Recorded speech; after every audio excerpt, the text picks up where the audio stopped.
le président Bassirou Diomaye Faye, dans son discours et dans les actes qu'il pose, œuvre inlassablement pour que nous puissions maintenir ce cadre que nous avons, qu'est la CEDEAO. Nous ne pouvons pas encourager une énième scission, alors que partout dans le monde, les gens essaient de tout faire pour se renforcer dans des regroupements très forts. Nous devons aujourd'hui dépasser certains clivages où, pour des raisons qui, certes, peuvent être valables quelquefois, nous nous retrouvons chaque fois à devoir reprendre à zéro. Et il est évident que nos nations prises isolément ont très peu de chances de pouvoir réussir le grand bond en avant que les peuples attendent depuis très longtemps. Nous n'avons jamais pris position pour dire que le Sénégal va rejoindre telle organisation ou telle autre. Ça, c'est la première chose. Alors, qu'est-ce qu'on nous reproche? D'avoir ou d'être en train de travailler pour continuer à réunir la famille. Depuis quand on peut reprocher à un panafricaniste de faire tout pour qu'on reste dans des cadres solides plutôt que de nous diviser?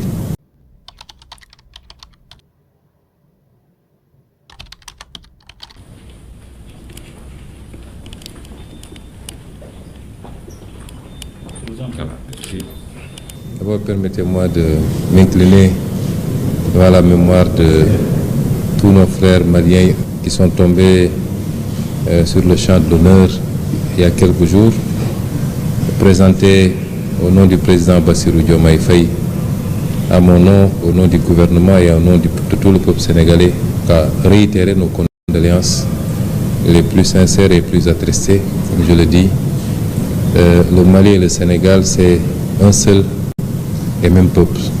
Nous partageons tellement de choses qu'on ne peut pas les énumérer ici. C'est pourquoi, quand un tel événement survient au Mali, c'est comme s'il était survenu au Sénégal.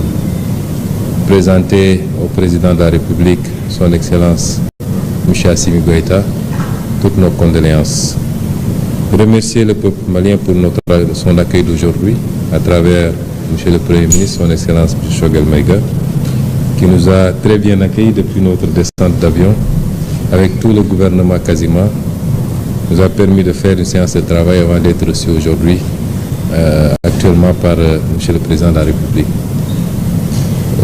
Cet entretien a été très instructif, nous a permis de passer en revue toutes les questions de l'heure, de discuter de manière ouverte, non pas de manière protocolaire ou sur les grandes questions de l'heure, aussi bien au niveau nationaux, au Sénégal comme au Mali, que dans le cadre beaucoup plus large de ce qui se passe dans la sous-région et dans le monde. Donc je tiens particulièrement à me satisfaire de cette rencontre qui nous a permis, en tout cas, je crois, de, comme on l'a toujours fait entre le Sénégal et le Mali, de mieux rapprocher nos positions. Monsieur le Premier ministre, l'opinion pense que de plus en plus vous changez de discours vis-à-vis des pays de l'AES. Est-ce que vous maintenez votre discours panafricaniste? Vous savez, il y a quelque chose que nous devons éviter. C'est de mettre les émotions au devant de tout. Les questions qu'on gère sont des questions extrêmement sérieuses. Il ne me sera jamais reproché, on ne sortira jamais une seule déclaration que j'avais faite avant qui diffère des déclarations que j'ai faites aujourd'hui. Notre position a été très claire depuis le début. Quand nous avions commencé à prendre position sur ces questions, il n'y avait pas encore l'AES d'ailleurs. Il y avait ce qui se passait dans chacun des pays, aujourd'hui considérés comme étant membres de l'AES. Quand c'est arrivé au Mali, nous avons été en tant qu'opposants les premiers à dénoncer.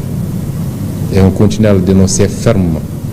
L'embargo qui a été fait sur le Mali par des pays frères et malheureusement parmi lesquels notre propre pays. Je l'avais au nom de mon parti dénoncé.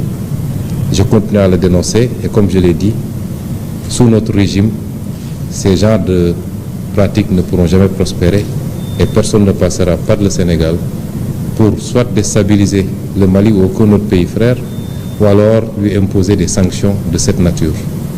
Cela n'a pas changé, ça ne changera pas. Quand il a été question d'une intervention au Niger, ma position a été très claire. De ma cellule de prison, j'avais fait une publication pour dénoncer cela et mettre en garde les chefs d'État de la CEDEAO. Cela n'a pas changé aujourd'hui.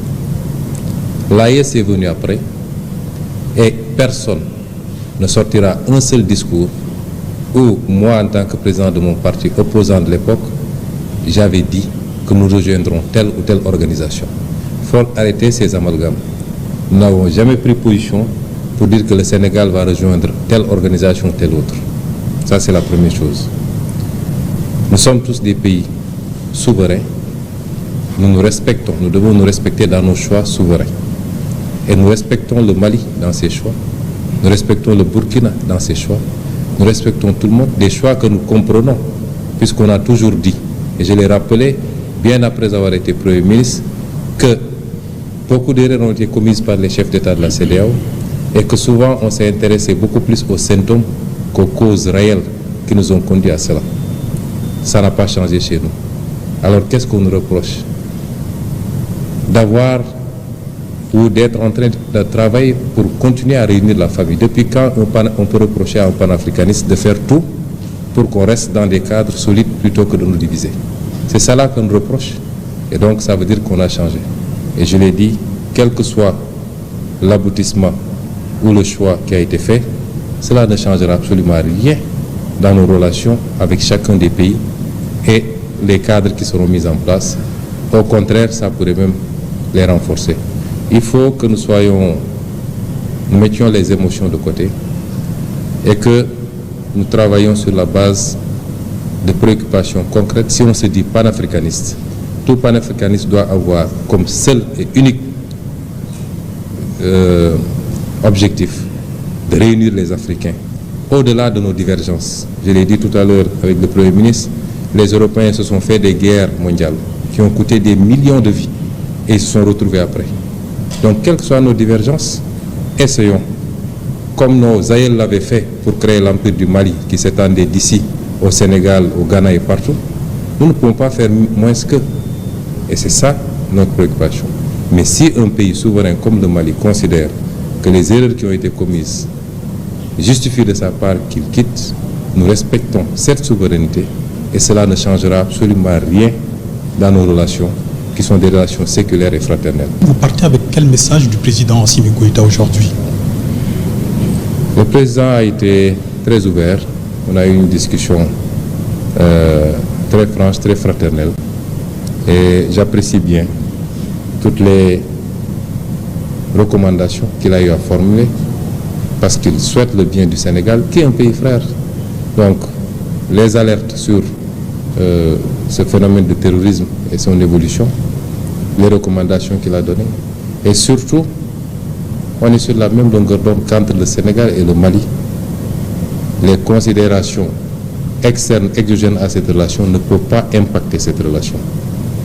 Nous resterons unis, conformément aux réalités géographiques, historiques, économiques, sociales, sociétales même, qui nous imposent d'être deux pays très unis et de continuer à coopérer dans tous les plans. Et ça, c'est extrêmement fort. Au moins, je sors d'ici avec la certitude qu'on a exactement la même compréhension de ce que devraient être nos relations. Car je le remercie très fort et je remercie tout le peuple malien. Le Premier ministre Ousmane Sonko a eu une séance de travail avec son homologue Dr Choguel Kokala Maïga à la primature, une rencontre élargie aux délégations des deux partis. Ousmane Sonko a profité de cette rencontre pour réaffirmer la ferme volonté du Sénégal de marcher main dans la main avec le Mali. Mamari Koné et Aliou Touré reviennent sur l'accueil du Premier ministre Ousmane Sonko à l'aéroport international président Modibo Keïta Sénou. C'est à 14h50 précise que l'avion battant pavillon sénégalais et transportant la délégation conduite par le Premier ministre Ousmane Sonko s'est immobilisé sur le tarmac de l'aéroport international Modibo Keïta de Bamako-Sénou. À l'accueil, le Premier ministre Dr Choguel Kokala Maïga, une vingtaine de membres du gouvernement du Mali et les autorités administratives et politiques de Bamako. Honneur militaire.